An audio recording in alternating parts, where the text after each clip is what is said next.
ಅದಕ್ಕೆ ಹೇಳ್ತಾರೆ ಲಾಲಯೇತ್ ಪಂಚವರ್ಷಾಣಿ, ಮೊದಲು 5 ವರ್ಷ ಮಕ್ಕಳನ್ನು ಚೆನ್ನಾಗಿ ಆಟ ಆಡಿಸ್ಬೇಕಂತೆ, ಚಿಕ್ಕ ಮಕ್ಕಳನ್ನು ಪ್ರೀತಿಯಿಂದ ಬೆಳೆಸಬೇಕಷ್ಟೆ. ದಶವರ್ಷಾಣಿ ತಾಡಯೇತ್, ಮುಂದೆ 10 ವರ್ಷಗಳವರೆಗೆ ಅಂದ್ರೆ 15ನೆಯ ವರ್ಷದವರೆಗೆ ಚೆನ್ನಾಗಿ ಹೊಡೆಯಬೇಕು ಅವನನ್ನು, ಸುಮ್ಮನೆ ಹೊಡೆಯೋದಲ್ಲ, ತಪ್ಪು ಮಾಡಿದಾಗ.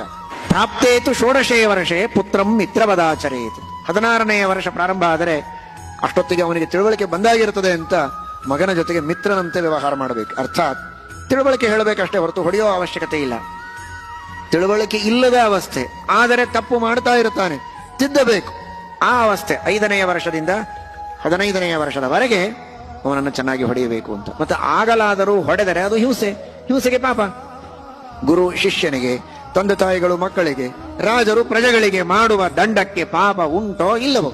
ಪಾಪ ಇದ್ದರೆ ಯಾಕೆ ದಂಡವನ್ನು ಮಾಡುವುದಕ್ಕೆ ಶಾಸ್ತ್ರ ವಿಧಾನ ಮಾಡುತ್ತೆ ಅಂತ ಪಾರ್ವತಿ ಕೇಳಿದ ಪ್ರಶ್ನೆಗೆ ರುದ್ರದೇವರು ಸ್ಪಷ್ಟ ಉತ್ತರವನ್ನು ನೀಡುತ್ತಾರೆ, ಸರ್ವಥಾ ಪಾಪ ಇಲ್ಲ ಅಂತ. ತಪ್ಪು ಮಾಡಿದ ಪ್ರಜೆಗಳಿಗೆ ದಂಡ ಮಾಡುವ ರಾಜನಿಗೆ, ಶಿಷ್ಯರಿಗೆ ದಂಡ ಮಾಡುವ ಗುರುಗಳಿಗೆ, ಮಕ್ಕಳಿಗೆ ದಂಡ ಮಾಡುವ ತಂದೆ ತಾಯಿಗಳಿಗೆ ಸರ್ವಥಾ ಪಾಪ ಇಲ್ಲ.